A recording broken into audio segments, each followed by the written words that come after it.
Tak hanya Rebecca Klopper, sejumlah selebritas tanah air juga sempat terseret skandal kasus video asusila. 4 orang anak korban kecelakaan pesawat bertahan hidup di tengah belantara hutan Amazon.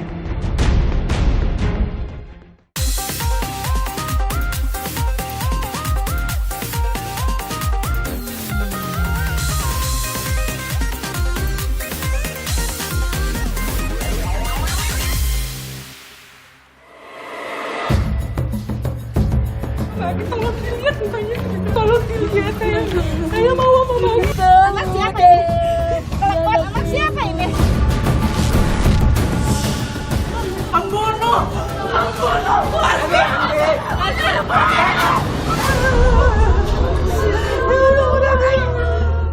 Rasa tak puas dari keluarga Arya Syaputra tak terbendung pasca vonis 9 tahun dijatuhkan hakim terhadap anak terpidana. Keluarga korban berharap hukuman yang dijatuhkan terhadap pelaku lebih dari 15 tahun. Atas ketidakpuasan ini, keluarga korban akan menempuh jalur banding.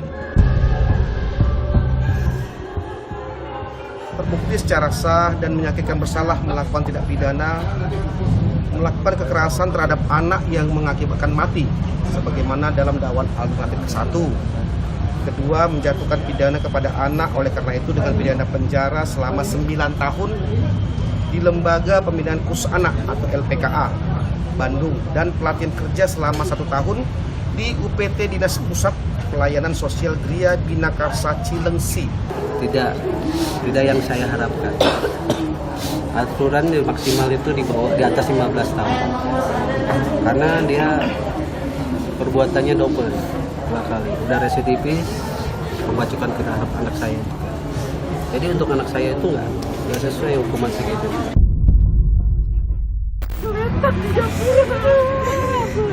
Lihat dulu. Nih, Ma. Lihat dulu. Nih, dia menjatuh. Anak siapa ini? Anak siapa ini? Anak ibu kan? Pada persidangan sebelumnya, keluarga Arya sempat meminta orang tua pelaku agar tidak meminta keringanan hukuman. Tak bisa menutupi kepedihannya, orang tua pelaku meminta maaf hingga bersujud di hadapan keluarga korban.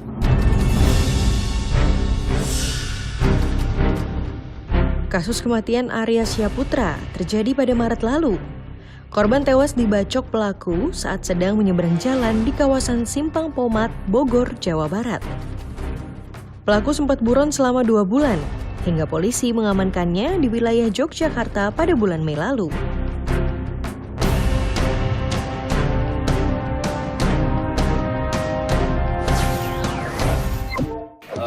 You steal money in Sawah Besar last year. Yeah. Yes. Kan?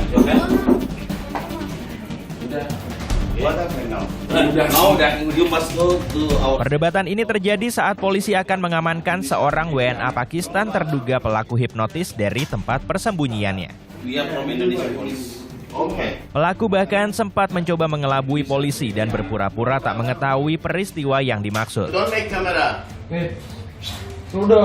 Namun pelaku tak lagi dapat mengelak saat polisi menunjukkan rekaman CCTV kejadian di warung.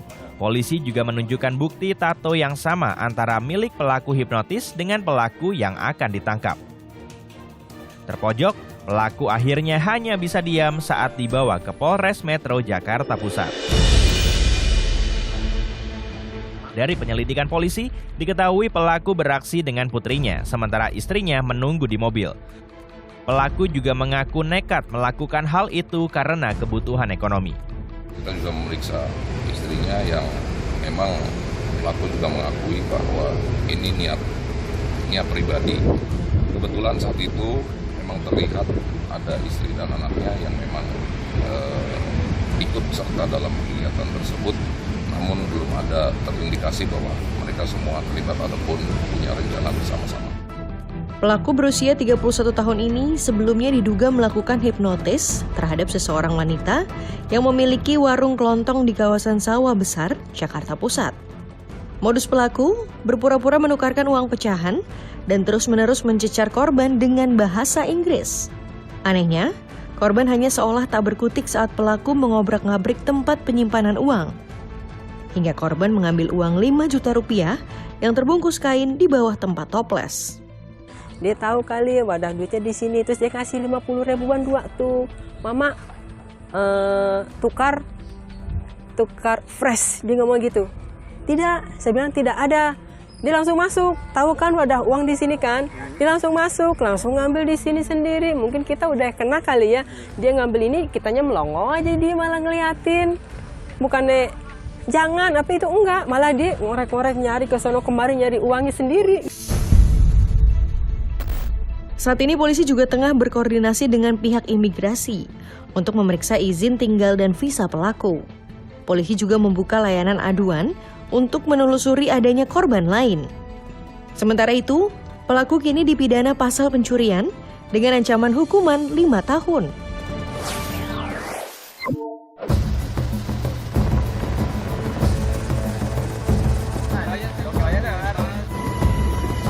Inilah detik-detik saat petugas mengevakuasi 4 anak di belantara hutan Amazon. Keempat anak ini bernama Leslie 13 tahun, Solekni berumur 9 tahun, Tien Noriel berumur 4 tahun, dan Christian Neriman yang masih berumur 1 tahun. Keempatnya merupakan korban kecelakaan pesawat jenis Cessna yang jatuh di tengah hutan Amazon, Kolombia pada 1 Mei. Pilot dari pesawat itu sendiri merupakan ibu dari keempat anak ini.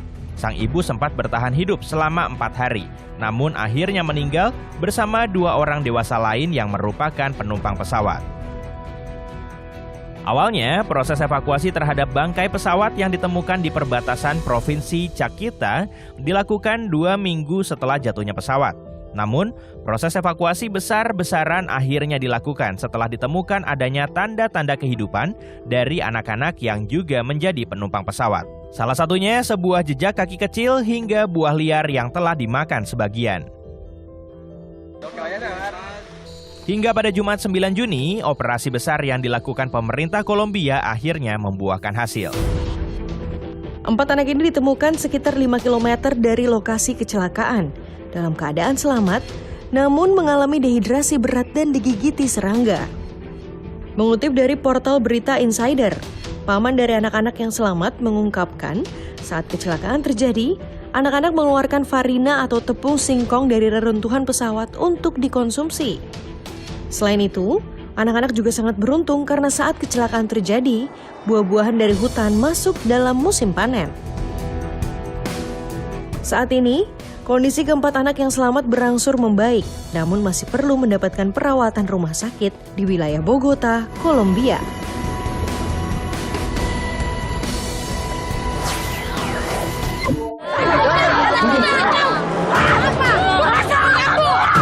Warga Bara-Baraya ini menolak penggusuran dengan berdemo ke Pengadilan Negeri Makassar.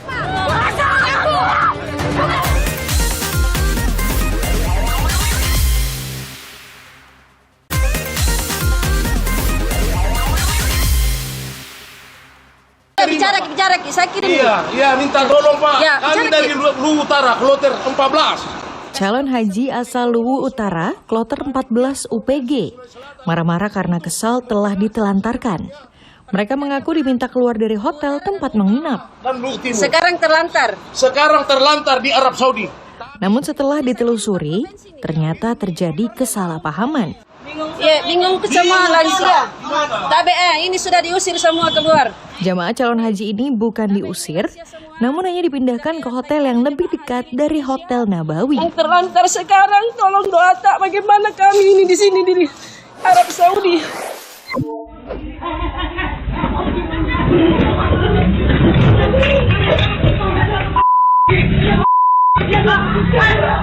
Seorang pengunjung warung kopi di Bekasi, Jawa Barat diserang oleh 2 remaja dengan menggunakan senjata tajam.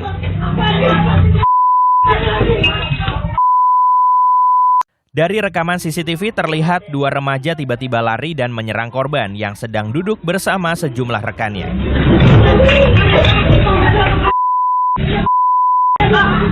Korban yang mengalami luka sabetan mendapat perawatan di RSUD Kota Bekasi.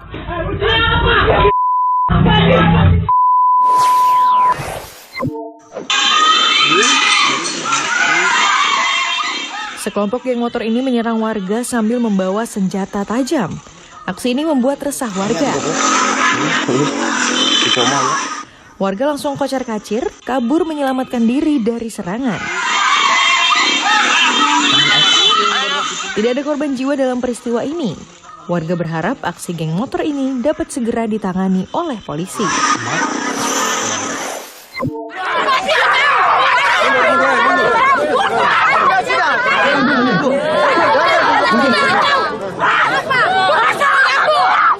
Warga Bara-Baraya ini menolak penggusuran dengan berdemo ke Pengadilan Negeri Makassar.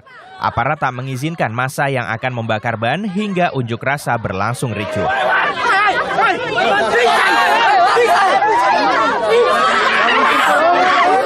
Seorang pengunjuk rasa sempat pingsan hingga harus dibawa menjauh dari kerumunan.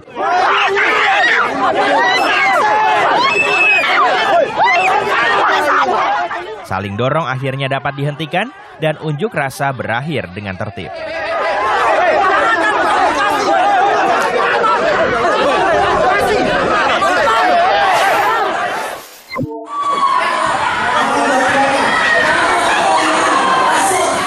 Kesal tak kunjung berangkat wisata ke Yogyakarta, para wali murid memprotes pihak travel.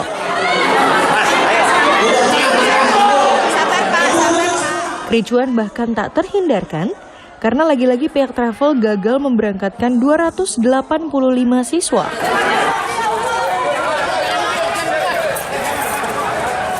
Untuk mencegah amukan wali murid, polisi akhirnya membawa 2 orang dari pihak travel ke Mapolsek Bekasi Utara.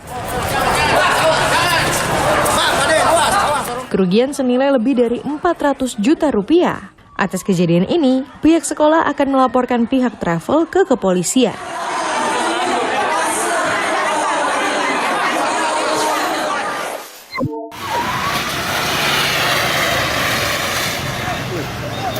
Api dari bawah truk ini muncul setelah tabrakan dengan motor di jalan lintas Kecamatan Muara Tembesi.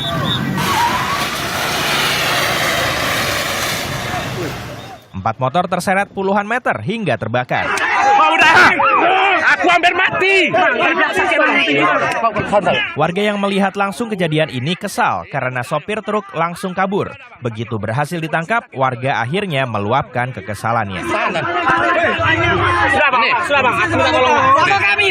Tidak ada korban jiwa dalam peristiwa yang terjadi pada pukul 10 malam ini. Sopir truk kini juga telah diamankan di Polres Batanghari.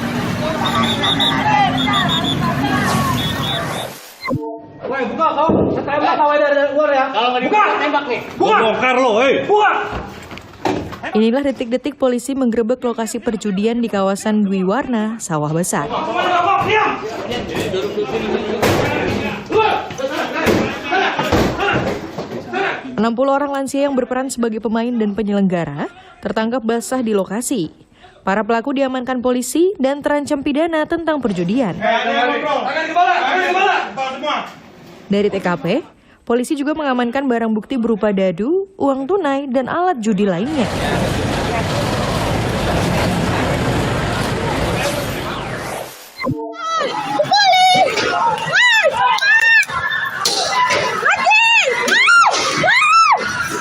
Aksi kejar-kejaran ini terjadi saat polisi akan menangkap kurir yang membawa 10 kg sabu. Demi menghindari polisi, pelaku bahkan nekat menabrak 5 kendaraan hingga membuat warga di jalan teriak histeris.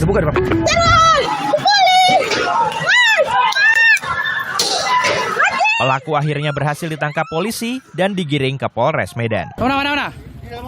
Udah.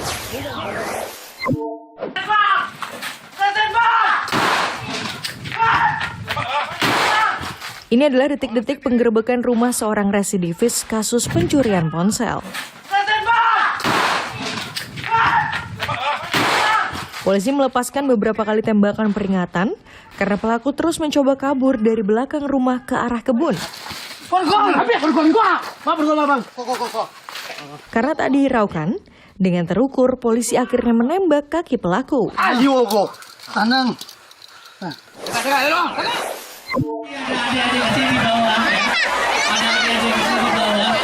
Berebut 11 gunungan dari hasil bumi ini dalam rangka acara sedekah bumi atau apitan.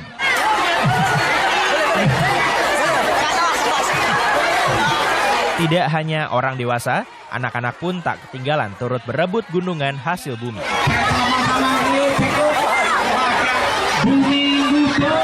Warga rela berdesakan untuk membawa pulang hasil berebut gunungan.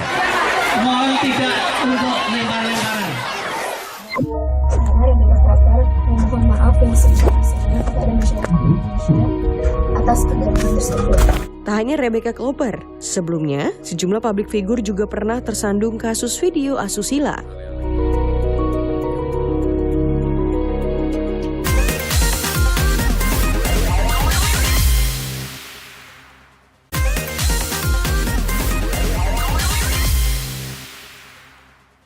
Saya Rebeka Kloper memohon maaf yang sebesar-besarnya kepada masyarakat Indonesia atas kegagalan tersebut. Dalam hal ini saya mohon maaf juga kepada keluarga saya, rekan kerja, dan kawan-kawan yang sudah dan mau bekerja sama dengan saya.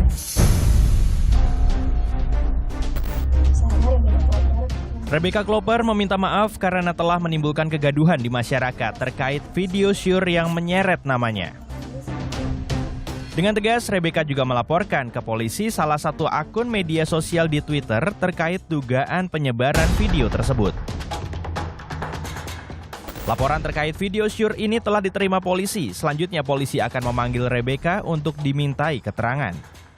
Atas dugaan tindak pidana dengan sengaja dan tanpa hak mendistribusikan dan atau mentransmisikan dan atau membuat dapat diaksesnya informasi elektronik dan atau dokumen elektronik yang memiliki muatan kesusilaan.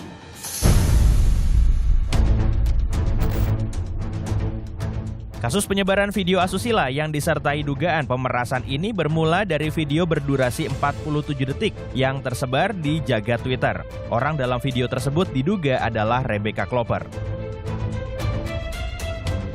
Namun ini bukan pertama kali Rebeka Kloper terjerat kasus dugaan video asusila. Pada pertengahan tahun 2022, Rebeka mengaku pernah diperas dengan ancaman video asusilanya akan disebar.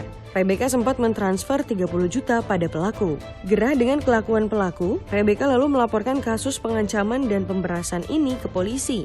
Polisi lalu menetapkan RFN dan NR sebagai tersangka dengan barang bukti rekaman video asusila. Pada November 2022, laporan tersebut akhirnya diselesaikan dengan damai. Video asusila yang sebelumnya menjadi bukti kemudian dimusnahkan. Tak hanya Rebeka Kloper, sebelumnya sejumlah publik figur juga pernah tersandung kasus video asusila.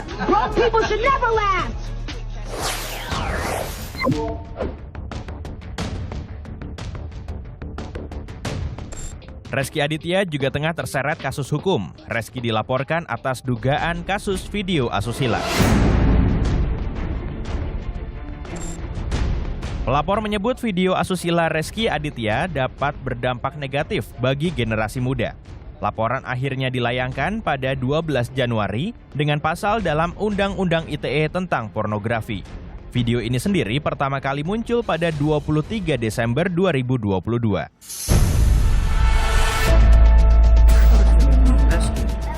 Reski tak menampik bahwa orang dalam video ini adalah dirinya. Video ini direkam saat Reski melakukan video call dengan seseorang. Namun, Reski membantah dengan sengaja merekam video ini. Reski bahkan menyebut tak mengetahui bahwa dirinya sedang direkam. Reski sendiri mengakui video call ini terjadi pada tahun 2017. Nah itu aja yang kita tadi ada pemeriksaan 22 pertanyaan dan kita sudah mencoba mengklarifikasi semua apa yang dicoba ditanyakan oleh penyidik. Hanya itu aja. Mungkin seperti apa ini kan ada pelaporan.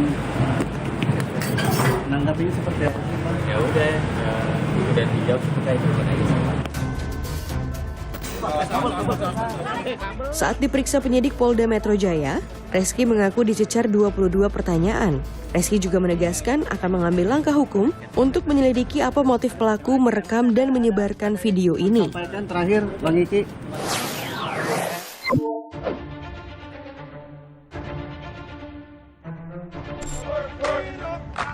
Kasus tersebarnya video mesum Gisela Anastasia juga sempat menghebohkan masyarakat pada tahun 2020. Video berdurasi 18 detik itu membuat Giselle dan pemeran pria menjadi tersangka. Atas kasus video pribadi ini, Giselle sempat menyatakan permohonan maafnya terkait kasus video pribadinya yang tersebar ke publik. Permohonan maaf yang sebesar-besarnya dari lubuk hati saya yang paling dalam. Saya mohon maaf sekali lagi untuk seluruh masyarakat Indonesia dan untuk semua pihak terkait. Saya mohon doanya, mohon dukungan supportnya juga untuk kita bisa menjalani proses ke depan.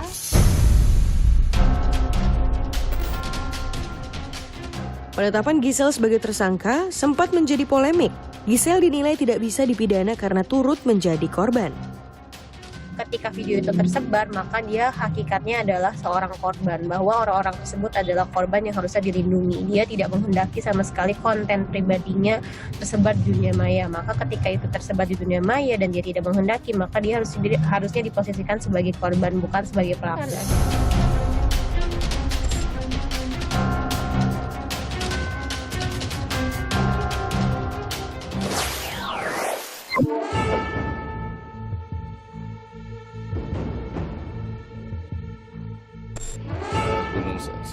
Pada tahun 2010, publik dihebohkan dengan beredarnya video asusila Ariel dengan Luna Maya dan Cut Tari.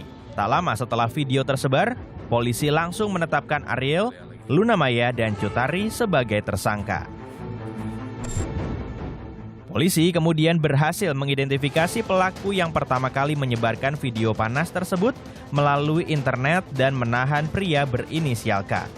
Polisi juga menangkap Reza Rizaldi alias Red Joy di Kota Bandung, Jawa Barat. Red Joy merupakan orang yang mengambil video dari koleksi pribadi Ariel.